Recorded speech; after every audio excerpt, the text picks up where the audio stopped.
Jesney. Can you hear me with this one? Yes. Okay. So thank you, Jesney. Thank you, everyone. I'm going to talk about modeling wildfire risk, but I promise not to put you to sleep or get technical. The reason we wanted to start with modeling is really that when we clarify risks, we can plan much smarter adaptation when we understand exactly what we're looking at. And we're all very aware of the changing wildfire risk. We're all very aware of the changing wildfire risk in the county on a personal level because we were all doing this last fall. But let's talk about exactly what we've seen beyond personal, looking at the data and what we expect to see. So I'll start with this. The number of large forest fires is increasing. These are fires in the state of California from the mid-1980s, and that's when we started measuring fires using satellite data. So all of this is satellite data. And you can see that as we move forward from 1980 up until 2018, the largest of the large fires are getting bigger. And if we go back pre-satellite record and look at the analog record, the fires that we see back here all the way to the beginning of the century are around this size here, maybe closing in on Witch, but nothing at or above Cedar or the Rim Fire. So fires are getting larger. But the interesting thing is total ignitions are not. So here I'm comparing, and this is Western US, so multiple states, not just California. Here, both of my slides are showing 1970 up until 2016. But this one shows only the fires that are above, and the number of fires that are above 1,000 acres. So how many fires up to 140 per year in the western states got over 1,000 acres. And then the same number of fires of any size at all. And you can see that the number of those large fires is growing, but the number of total fires is not changing. And what this tells us is that fire behavior is changing. Fires are spreading at night at a faster rate than they ever spread at night. Fires are spreading faster in general. They're getting out of control. Multiple fires are merging, and that means we need to change our behaviors as well. Fire season is also getting longer. Now I'm showing you a graph from January all the way through December, and this is thousands of acres that burn. This is back to California, the average annual burn year.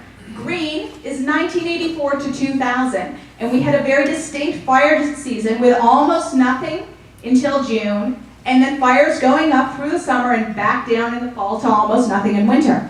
Red is the last 18 years.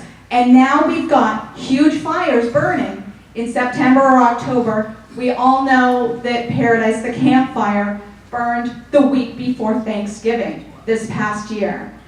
This first came to my attention when I was talking to a firefighter about how he was called out in 2018, Christmas Day, to fight a fire in Santa Barbara. So foggy Santa Barbara shouldn't be burning, certainly should not be burning on Christmas. So it's different resourcing that we need to think about.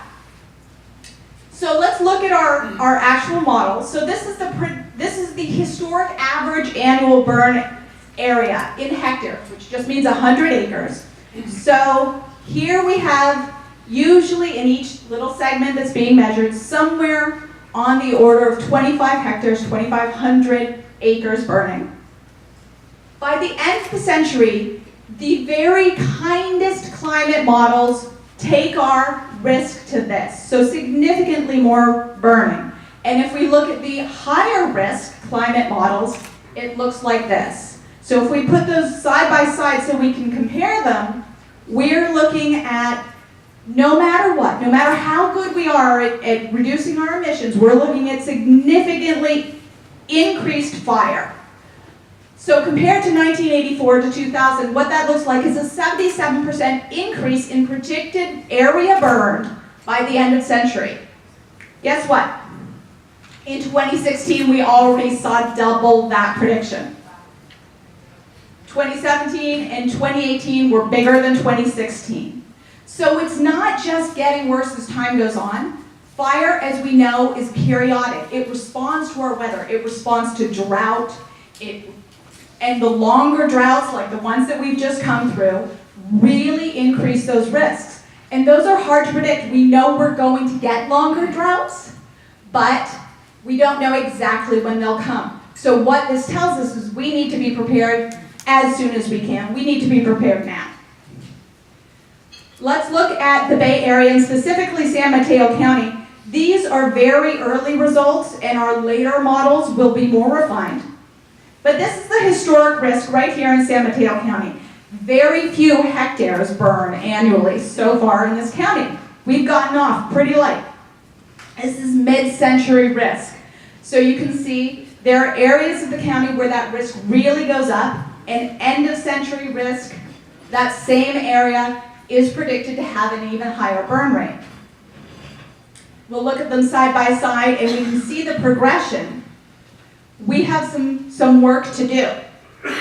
But we don't want to just look at averages across the county.